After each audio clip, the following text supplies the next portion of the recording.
We're talking to Katherine DeCrosta, head coach, Little Jaws at Chesterbrook. This Monday marks the final B meet of the season. We've seen some remarkable improvements in some swimmers. I think one dropped as much as 30% over his best time previously. Tell us about what you've been emphasizing this season.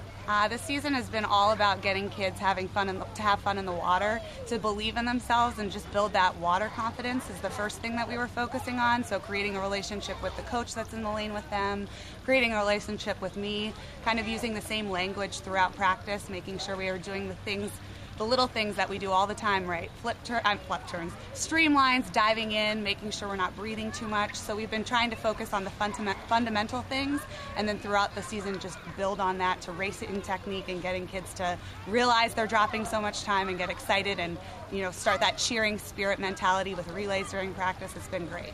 Yeah, well, we certainly have seen some great improvements. You've also been involved in the lower pool, and you were at the meet last night, the AllStar Relays, where Chesterbrook finished a strong second. Do you have any impressions on how we did, and thoughts on some of the great swims that we saw? Yeah. Five team records broken last night. Yeah, it's unbelievable. AllStar Relays is kind of a monster of a meet. The whole NBSL is there. I think we swam great. We have a privilege in Division I to have great competition almost every weekend, great pools, great team spirit. It's very interesting to see from those those higher divisions and smaller pools how they're able to swim up kind of in an environment that we're lucky to swim in almost every week. But I think we did a great job pulling through. We had some fast times. We had some good time drops, some good places. And I think we did a good job getting into that competition mode when those other teams started stepping up. I think we did a good job not getting down on ourselves and kind of just rising up to the occasion, putting those, maybe disappointing swims or time drops or whatever aside when we're in the moment and people were just getting after their races. So it was really good to see. And a lot of team spirit. I mean, by the end of the meet, Chesterbrook had to push the boundaries of our cheering section out because we had so many people. So just seeing that support, I think, really got people going. You've been around the NBSL a long time. You, I think, grew up swimming for Tuckahoe. Tell us about your experience as a swimmer and what made you want to stay involved with the sport. I did. I swam for Tuckahoe, and then I ended up coaching as the assistant coach for 6 years there.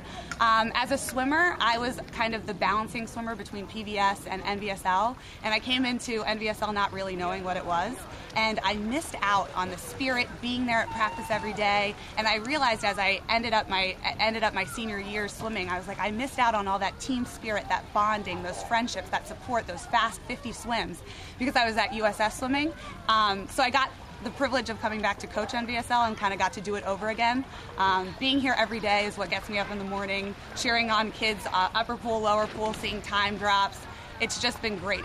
I'm a teacher during the year, and it complements my coaching in the summer, so I couldn't be happier. And what are your plans now that season will have? We have Overly, of course, this Saturday. Then we have the divisionals on the 25th, and then individual All-Stars, and then the season is in fact over. What are your plans in August, and what are your plans going forward in terms of continued involvement with Chesterbrook? So Little Jaws, unfortunately, is coming to an end next Friday as our last practice. Our last B meet is on Monday, so we're focusing on getting those little technique things down, our breathing, our dives, so hopefully having almost everybody drop some time or having a good positive thing to end the season with. After that, we'll be supporting the Chesterbrook team. Before Monday, my Little Jaws all know about Overly. We have our red. We're getting ready to make a travel over to Overly. We have our own little cheering section planned out, hopefully, to just cheer on Chesterbrook into a good meet against Overly. Then again, our B meet. And as we move on, as Little Jaws ends, I'll just be supporting the team as usual. I'll be at divisionals, just cheering on the team here. It's great that it's at our home pool. Throughout August, I'll be around, probably giving some lessons up here, keeping everything familiar. It's kind of a quick end to the season, so being here keeps it alive a little bit that summer isn't over. And then through the winter, an exciting thing, Adam and I have been talking and planning the initial stages of getting some pool time once a week for a Chesterbrook Winter Swim program. So once a week, keep our kids in the water, feet wet, technique going. So more details to come on that. We hope to have something to either send out or speak to at the end of the year banquet. So we're really excited about that. Even for our USS swimmers, having that be an option to come in and get stroke technique, a clinic, a racing clinic, just, you know, keeping our kids in the water all winter so that we can have a fast summer next summer. Well, that's great. Well, Katherine DeCrosta, thank you for talking to the Tiger Shark Times, and we look forward to seeing more of you in the near future.